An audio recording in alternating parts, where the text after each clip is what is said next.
Hallo zusammen, schön, dass ihr eingeschaltet habt hier auf unserem Spirebo-Kanal, der Kanal rund um ein natürliches Leben. Heute zeigen wir euch, wer wir sind und unseren Weg zu einem natürlichen Leben.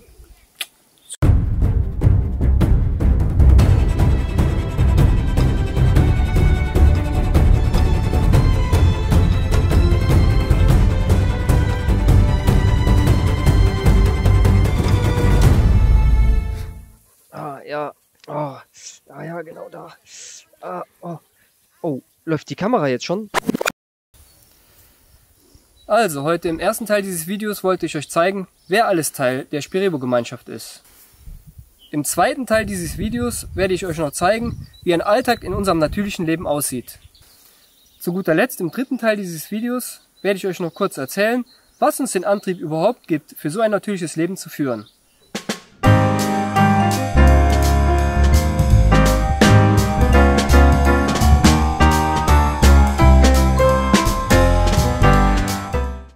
Die Spirebo-Gemeinschaft wurde 2007 von Jürgen im Schwarzwald gegründet, mit dem Bestreben, ein naturnahes Leben zu führen und den Geist hinter den Dingen zu verstehen. Im Laufe der Jahre ist diese Patchwork-Familie immer mehr gewachsen.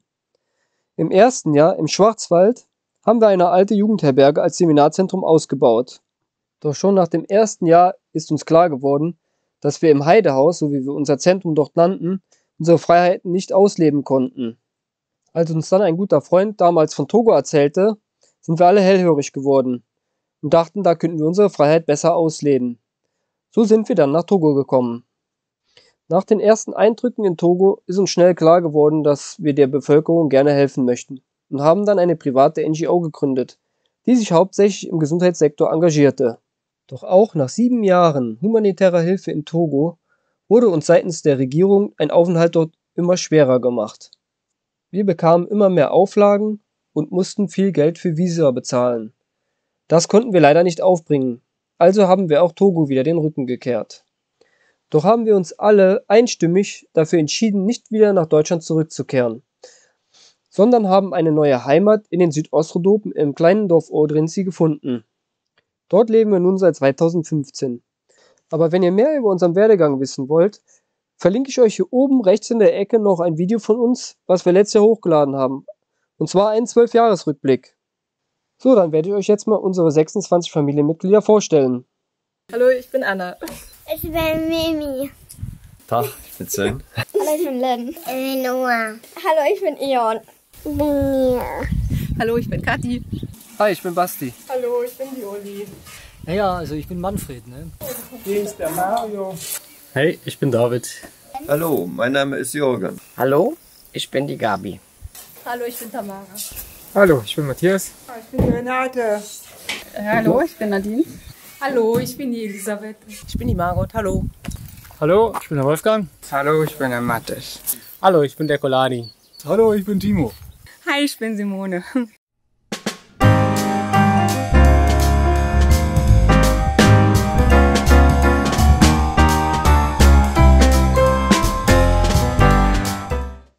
Ich versuche euch heute ganz grob unseren Alltag zu beschreiben.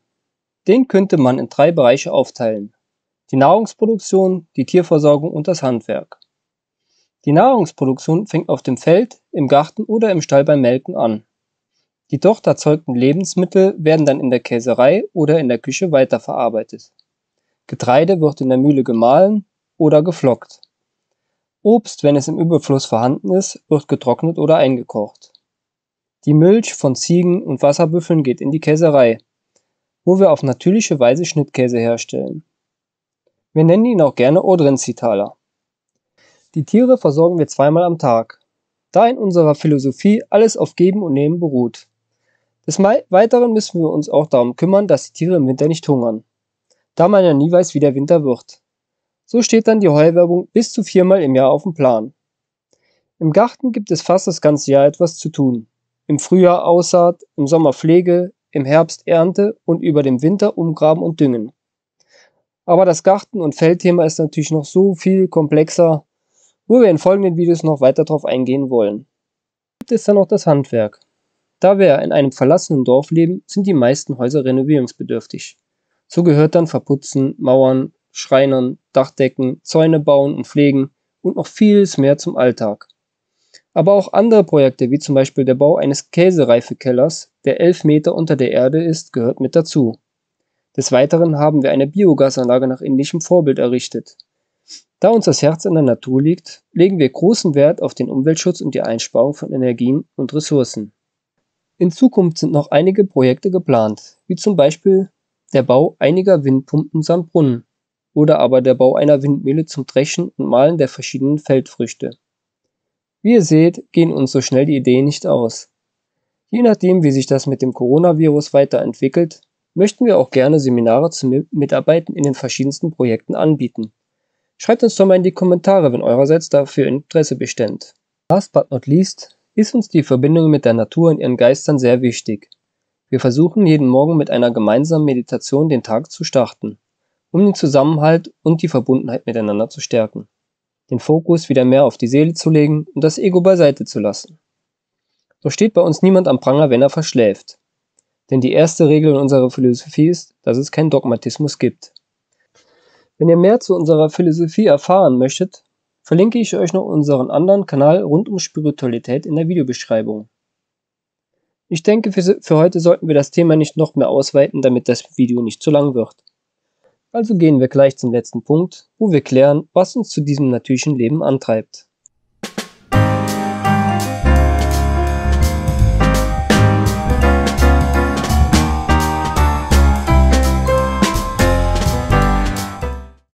So, jetzt zum Abschluss noch ein paar Worte dazu, was uns überhaupt zu diesem natürlichen Leben antreibt. Also, erstens mal kann ich nicht für die ganze Gemeinschaft sprechen, weil jeder andere Beweggründe hatte, die ihn hierhin gebracht haben, zu dem Punkt, wo wir heute sind, dass wir alle gemeinsam an einem Strang ziehen.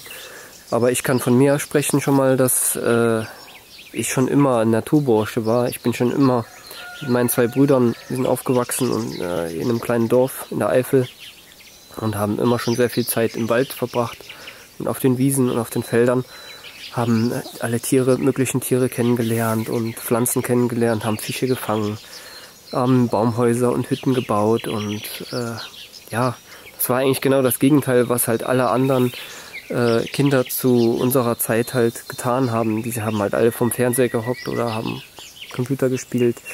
Also das war ein seltener Fall, wenn da mal ein Kind war, irgendwie was in den Wald gehen wollte. Als mein Vater mir dann damals davon erzählte, dass jede Pflanze, jeder Stein, jedes Tier und jeder Mensch beseelt ist, hat mich das natürlich sehr bewegt und ich habe mir sehr viele Gedanken darüber gemacht. Und damit wurde der Blick auf die Natur und auf mein Umfeld natürlich eine ganz andere. Und so war es dann auch, als mein Vater 2007 diese Gemeinschaft gegründet hat, absolut klar, dass ich ein Teil dieser Gemeinschaft sein will. Das war jetzt speziell mein Beweggrund, warum ich in dieser Gemeinschaft bin.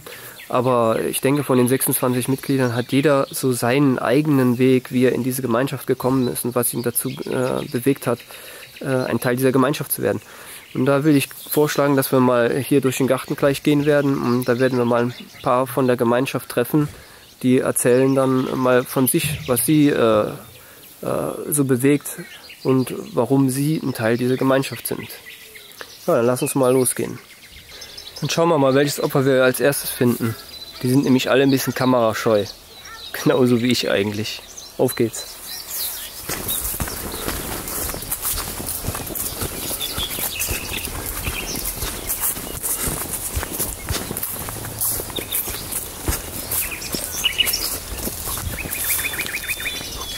Da sind sie.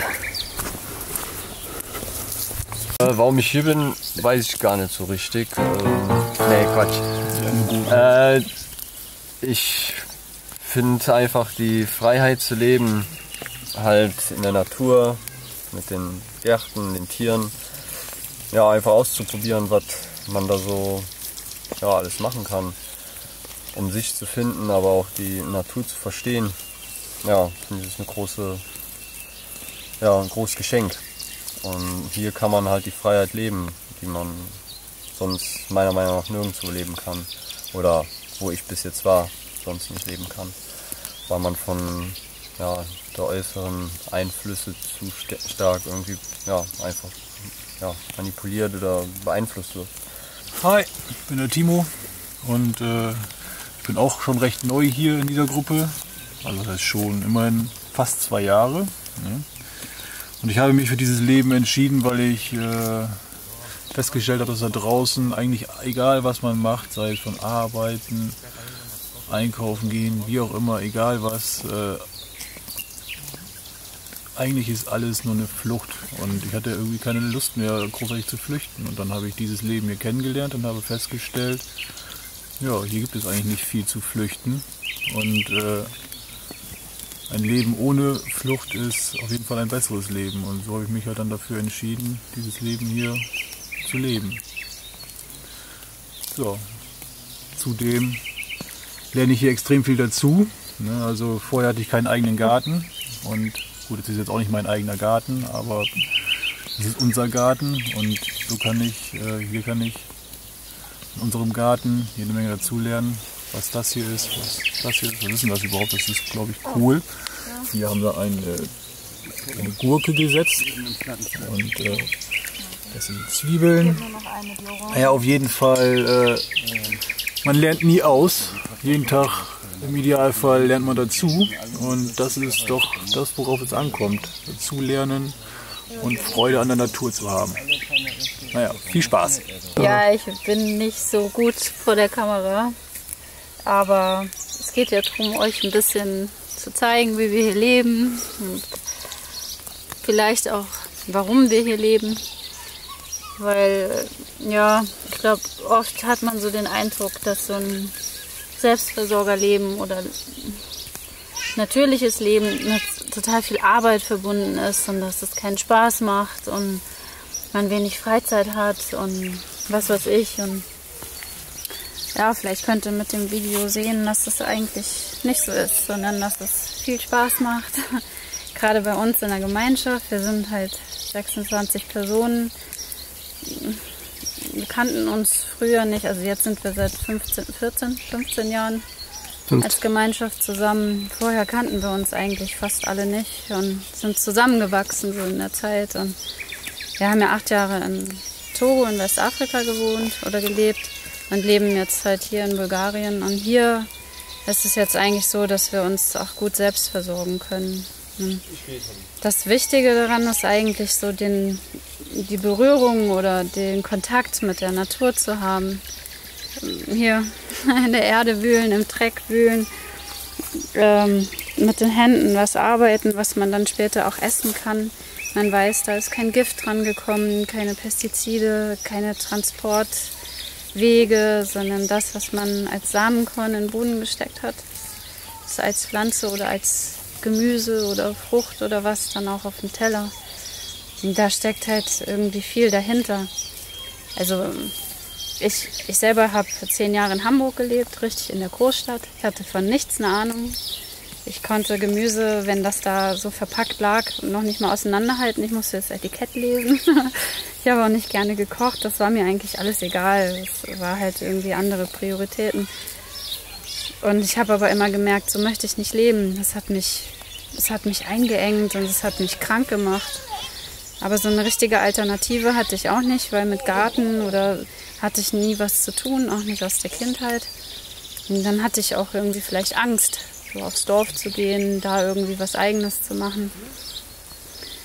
Und habe dann über eine Krankheit und Jürgen kennengelernt. Er hat schamanisch gearbeitet damals. Und so hat sich die ganze Gruppe dann entwickelt. Und dann sind wir, wie gesagt, gemeinsam nach Afrika. Und dann halt hierher. Und ja, von Anfang an war es für mich so, dass ich halt gemerkt habe, das ist das, was ich suche. Weil durch die Philosophie, die Jürgen vermittelt aus der geistigen Welt, halt auch klar wird, dass hinter dem Ganzen, also Essen, herstellen oder überhaupt was essen oder warum lebt man, dass da einfach halt überall Energien dahinter stecken, dass da einfach, dass es einen Grund gibt, warum ich lebe. Und der besteht halt nicht darin, Schule zu machen, zu arbeiten und dann irgendwann zu sterben, sondern es gibt meine Seele und es gibt Energien in allem, was mich umgibt und dass ich die halt wieder wahrnehmen kann. Das war mir in Hamburg mit dem Ganzen, was auf mich eingeströmt ist. Die ganze Elektrizität, die ganzen Menschen, alles, was da rundherum ist. Ich habe nur gemerkt, dass ich mich selber nicht mehr finde, dass ich mich total verliere. Aber was da dahinter steckt, das war nicht klar. Und jetzt so nach und nach, gerade jetzt hier in Bulgarien, ihr seht ja mit der Gartenarbeit, ihr seht bestimmt später auch die ganzen Tiere, die wir haben, die Gemeinschaft, die Menschen, die Gäste, die kommen. Kein Strom, wir kochen auf Feuer, das Wasser ist sauber, das Essen, was wir essen, ist sauber, da ist nichts drin, nichts beigefügt. Man merkt Stück für Stück, dass man sich reinigt und dass man nochmal klarer wird mit den Gefühlen, mit dem alles, alles verändert sich. Und ja, wenn vielleicht auch ein paar von euch jetzt lachen, für mich ist es absolute Wahrheit und absolutes Bewusstsein, dass alles Energie hat und dass alles um mich herum Auswirkungen auf mich hat und ich Auswirkungen auf alles drumherum. Und das ist einfach wunderschön. Das kann ich in Worten nicht erklären, glaube ich. Und ja, ich kann nur hoffen, dass ihr vielleicht irgendwas von den Bildern und vielleicht von den Worten, die wir irgendwie haben, mitnimmt und vor allen Dingen, dass ihr Mut habt. So wie wir alle. Ihr hört ja vielleicht noch verschiedene Geschichten. Jeder hatte auf seine Art irgendwie Mut, dann doch in das Unbekannte zu springen und mal anzufangen, was anzubauen, mal in der Erde, ja, sich auch mal schmutzig zu machen, mit den Tieren auch mal ein Floh auf sich zu haben. Auch der Floh kann einem irgendwie weiterhelfen. Und es ist wunderschön, kann ich nur sagen. Und wer das vielleicht im Kopf hat und wer vielleicht mit dem Gedanken spielt, kann ich nur sagen, macht es auf jeden Fall. So, jetzt habe ich nichts mehr zu sagen. Also, hallo, ich bin die Renate und ja, bin jetzt 1,5 Jahre hier und bin eigentlich bin total glücklich hier.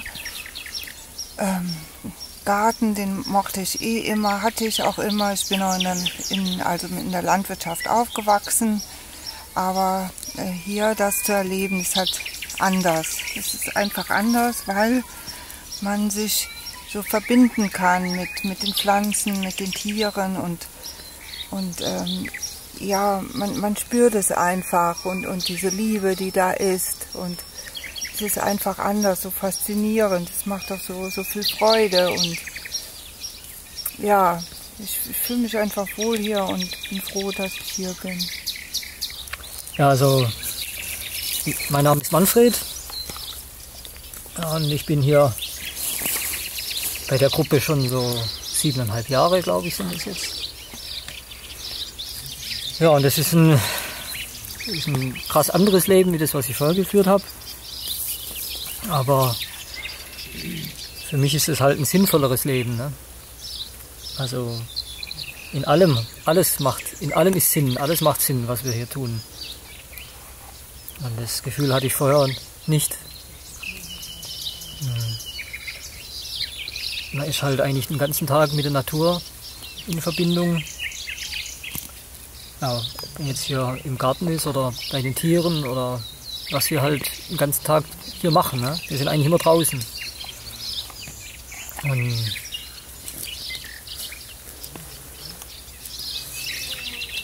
die Idee und die Hoffnung ist auch, dass wir mit diesem natürlichen Leben unserer Seele näher kommen, dass wir den ganzen Kram, den wir in der Zivilisation uns angeeignet haben, wieder loswerden können.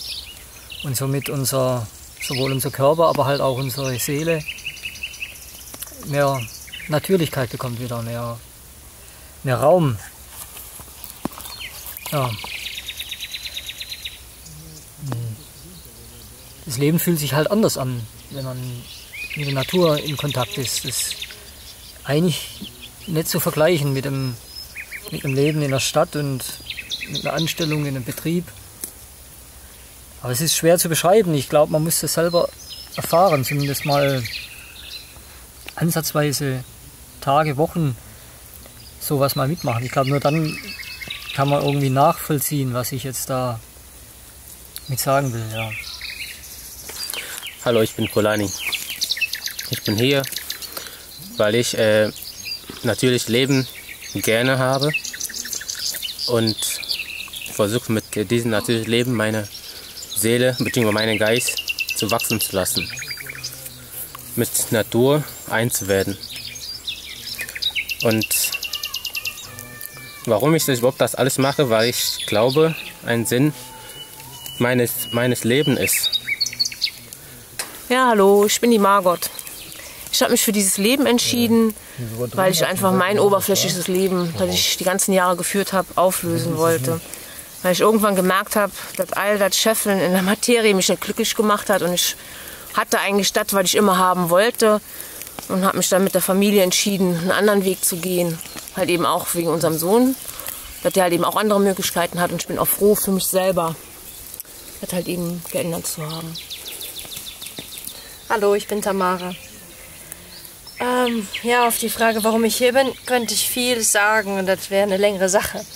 Aber ich will jetzt mal mich auf ein paar Dinge kurz beschränken. Und zwar Kräuter zum Beispiel haben mein Herz immer höher schlagen lassen. Und ich fand das so interessant und spannend. Aber ich habe mich irgendwie nie dran gegeben. Und ich glaube, ohne die Gruppe, da wäre ich über den Basilikumpott auf der Fensterbank, den ich dann mehrmals jährlich erneuern musste, weil es nicht gepackt hat, wohl nie hinausgekommen. Und jetzt habe ich vieles dazulernen können und zum Beispiel bin ich auch im Kräutergarten mitverantwortlich. Und es ist immer noch so interessant, Neues kennenzulernen und sich damit zu befassen. Und alles wird irgendwie greifbarer und realer. Vieles, von dem ich früher eigentlich nur geträumt habe, das blieb so theoretisch und ich glaube, ich hätte allein die Kraft nicht gefunden, die Energie, manches umzusetzen. Oder ich weiß, ich hätte vieles einfach gelassen, obwohl ich das toll gefunden hätte. Und von daher ist jeder Tag eine super Möglichkeit und ich kann vieles realisieren, was mir alleine niemals gelungen wäre, auch nicht ansatzweise. Ja, ich bin froh. Ich bin von Anfang an bei der Gruppe und ich kann sagen, manchmal ist es schwer und es ist kein leichtes Leben, was wir gewählt haben, aber ich kann mir kein lohnenswerteres Leben vorstellen. Von daher bin ich einfach froh, hier zu sein. Ja, hallo, ich bin die Uli. Und ja, ich habe schon eigentlich als Jugendliche immer, fing das an, dass ich mir die Frage gestellt habe nach dem Sinn des Lebens und wo ich herkomme und wo ich hingehe. Und habe eigentlich nie so befriedigende Antworten gefunden. Und ja, und als ich Jürgen kennengelernt habe, ja, das hat für mich dann alles so einen Sinn gemacht. Und jetzt bin ich seit gut 2 Jahren, lebe ich hier in der Gemeinschaft und kriege halt eigentlich immer mehr Antworten über spirituelle Fragen und über mich selber. Und vor allen Dingen halt auch in dem Leben hier. Und ich gehe oft mit Ziegen und Schafen hüten in der Natur hier und habe einfach schon einige Erkenntnisse über mich gemacht, die ich halt vorher eigentlich, glaube ich, so in dem Leben, in der Zivilisation nicht machen konnte. Ja, das ist eigentlich so das Hauptsächliche. Hallo, ich bin David. Und ja, der Grund, warum ich hier bin, ist eigentlich, dass ich schon immer das Gefühl hatte, dass ja, das Leben da draußen mir nicht das bietet, was ich wirklich suche. Und ja, ich kann nicht sagen, dass mir irgendwas gefehlt hätte. Also ich habe Freunde gehabt und ja, eigentlich auch gut verdient. Also war jetzt nicht irgendwas, das mich jetzt weggetrieben hätte. Irgendwas, was mich gestört hätte, groß. Außer halt dieses Gefühl, dass mir das einfach nicht reicht. Ja, irgendwas hat gefehlt. Und sobald ich die Möglichkeit hatte, also nach der Schule und als ich meine Ausbildung abgeschlossen hatte, habe ich eigentlich genutzt, um ja, zu reisen und was anderes kennenzulernen. Und habe vielleicht auch so ein bisschen gehofft, auf der Reise dann zu finden, was ich eigentlich in mir schon immer suche. Aber ich musste einfach irgendwie feststellen, dass es nicht so einfach ist und dass sich vielleicht die Orte geändert haben. Ich war hier und da und auch wirklich schöne Plätze auf der Welt, aber nie hat mir das irgendwie das gegeben, was ich wirklich gesucht habe. Und da bin ich vor 2,5 Jahren hier nach Bulgarien gekommen in diese Gemeinschaft und ja, seitdem geht es mir eigentlich echt viel besser. Und es gibt viel zu lernen, viel zu sehen und ja, der Tag ist ausgefüllter. Früher ist man halt arbeiten gegangen, hat dies und das gemacht, aber man hatte irgendwie abends nie das Gefühl, wirklich erfüllt zu sein. Und hier kann man sich halt ja, frei entfalten, würde ich sagen. Man kann halt in jedem Bereich, den einen interessiert, kann man einfach dazulernen und ja, wachsen. Und was halt sehr wichtig auch ist, dass man nicht nur in dem Materiellen wachsen kann, in dem, was man sich aneignet, sondern halt auch ja, im geistigen Sinne, dass man einfach eine Entwicklung macht und ja, als Mensch vielleicht nochmal mehr zurück zu seinem Ursprung findet. Und das ist für mich einfach sehr wichtig, dass es halt beides ist, nicht nur die Materie und alles, was wir hier machen und aufbauen können, sondern auch der geistige Hintergrund, der einem irgendwie Halt gibt und auch einen Sinn vermittelt. Ja, deswegen bin ich hier. Ja, hallo, ich bin Matthias, ich bin 53 Jahre alt, bin ein Saarländer und ja, ich habe schon als Kind oder Jugendlicher eigentlich immer schon ja, mich danach gesehen, nach Natur, und mich hatte immer schon gestört, dass Natur immer weniger wird, und hatte auch von daher immer die Sehnsucht, dazu beizutragen, der Natur wieder mehr Raum zu geben. Habe dann eine Lehre gemacht, studiert, und das hat mich aber alles nicht näher gebracht an das, was ich eigentlich wollte, sondern immer weiter weg.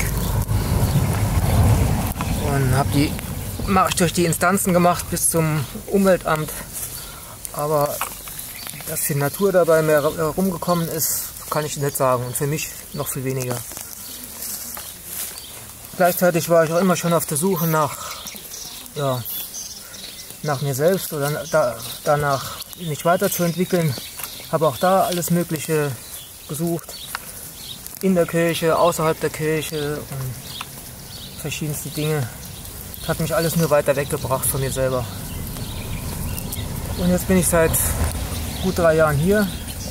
Und das ist eigentlich das, was ich eigentlich immer schon gesucht habe, mir vorgestellt habe, aber irgendwie auch nie den Mut hatte, das von mir aus mal anzupacken. Hier habe ich halt die Möglichkeit, in der Gemeinschaft das zu leben und von anderen zu lernen, aber auch eben selbst zu lernen. Und ich habe jetzt in den 3 Jahren hier mehr gelernt als in den ganzen Jahren, Jahrzehnten davor in Studium und Ausbildung und Beruf. Halt durch Machen, durch Austauschen, durch Lernen von anderen. Und vor allem so diese Einheit von naturnah leben, einfach leben und sich spirituell zu entwickeln und dabei auch noch einen Lehrer zu haben, der einem dann auch hilft, nicht in die Irre zu gehen und sich da irgendwie zu verzetteln. Das ist eigentlich das, was mich hier wirklich erfüllt und mir auch die Ruhe gibt, hier zu leben. Und ich merke halt auch, dass sich nicht nur im Äußeren hier was verändert, sondern dass sich auch an mir selber was verändert und in mir selber, dass ich auch ruhiger werde, innerlich ruhiger werde und näher an da dran kommen, wo ich denke, dass mich das auch ausmacht, als jetzt das, wozu man erzogen wurde oder sich selbst auch erzogen hat. Ja, hier kann ich eigentlich sagen, dass ich wirklich zufrieden bin und glücklich bin. Und das konnte ich jetzt vorher nicht sagen. War ich immer nur rastlos unterwegs. Von einem Beruf zum anderen, von einem Ort zum anderen. Von einer Tätigkeit zur anderen. Hier ist auch immer Veränderung, aber eine Veränderung, die einen halt weiterbringt und nicht nur rastlos hasten lässt. Hallo, ich bin der Mathis und da, wo ich noch klein war, sind Margot und meine Eltern sind wir nach Togo, und bisher war ich in die Gemeinschaft, und ich finde das sehr gut, wie wir leben, natürlich alles im Garten und uns möglichst selbst die Sachen anzubauen, und das will ich jetzt auch machen. Ja, finde das gut hier so, was wir so machen. Und, ja. Hallo, kannst du mal von anfangen? Also ich bin froh, hier so ein natürliches Leben leben zu können, so wie ich es mir in der Kindheit schon vorgestellt habe. Und bin dankbar dafür, dass ich hier sein darf. Hallo Papa, was hat dich denn damals dazu bewegt, überhaupt die Gruppe zu gründen? Oh. Ich wollte eigentlich gar keine Gruppe gründen, sondern ich habe damals als schamanischer Berater in Deutschland gearbeitet, über viele Jahre mit tausenden Menschen aus ganz Deutschland und Nachbarländern. Und es gab einfach für mich persönlich einen Punkt, wo ich gesagt habe, dass ich so nicht weitermachen möchte. Und ja, habe das dann im näheren Kreis eben kundgetan, die Menschen, die mit mir eine schamanische Beratung genutzt haben, und habe gesagt, dass ich mich verändern werde und die Praxis so auflösen werde, weil ich werde einfach natürlicher leben möchte, wie das im Moment der Fall war. Durch die schamanische Praxis habe ich 12, 16 Stunden am Tag, 7 Tage in der Woche schamanische Arbeit nachgegangen, weil einfach so eine riesen Nachfrage war. Und ja, und da wollte ich einfach raus.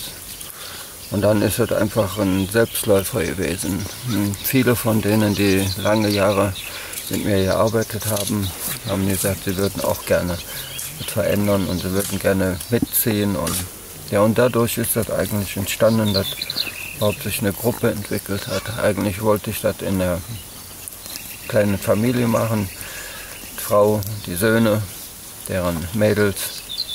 Und daraus ist dann eigentlich die Gruppe entstanden. Und so waren wir, Gabi und ich, wir haben eine Jugendherberge in Süddeutschland gekauft. Und da sind wir dann mit alle Mann rein, über 20 Personen, haben die versucht, so weit wie möglich ökologisch zu renovieren und haben dann doch die schamanische Beratung, aber in Verbindung mit direkten Naturerlebnissen Tag für Tag versucht, das Ganze etwas anders zu machen. Und das hat sich aber nach 1,5 Jahren gezeigt, dass das einfach nicht wirklich möglich ist. So ein großes Haus zu führen mit Gästezimmer, da sind tausende Auflagen, die man eigentlich gar nicht erfüllen kann, wenn man im Einklang mit der schöpferischen Liebe leben möchte. Und so ist dann eigentlich entstanden, dass die Gemeinschaft gesagt hat, nein, geht so nicht. Und wir uns dann von Deutschland verabschiedet haben, sind nach Westafrika gegangen und haben dann da unser Ding gemacht. So, das war die Gang. Ich hoffe, ich konnte euch einen kleinen Einblick darin geben, was so unsere Beweggründe sind. Ich habe zwar jetzt nicht alle erwischt, aber ich denke mal, für das Video reicht, sonst wird es einfach zu lang. So, dann will ich jetzt auch schon hier das Video beenden für heute. Wie schon gesagt, das ist schon relativ lang geworden. Und ja, ich hoffe, das Video hat euch gefallen. Ihr habt einen kleinen Einblick bekommen hier, was bei uns so abgeht, was unsere Beweggründe sind. Leider ist der Teil ein bisschen kurz geworden, wo ich den Alltag erkläre, aber ich denke mal, das mache ich dann mit den nächsten Videos dann wett, wo ihr dann so immer wieder handwerkliche Tätigkeiten mitkriegt oder auf dem Feld oder im Garten. Mal sehen. Ich habe so die Überlegung, so ein Tagebuch, ein Sperebo-Tagebuch zu machen, was immer wieder so ein Alltagsvideo ist. Und auf der anderen Seite so Tutorial-Videos, wo ich halt erkläre, wie wir was machen. Da sind wir auch ganz offen noch, wir sind ja gerade erst am Anfang, dass ihr in den Kommentaren mal schreibt, irgendwie, was euch denn irgendwie interessieren würde. Dann kann ich dazu ein Video machen. So, dann war schön, dass ihr eingeschaltet habt. Und damit ihr auf jeden Fall kein Video mehr verpasst, empfehle ich euch unten abonnieren zu klicken und die Glocke zu aktivieren. Und dann sehen wir uns beim nächsten Mal. Ciao.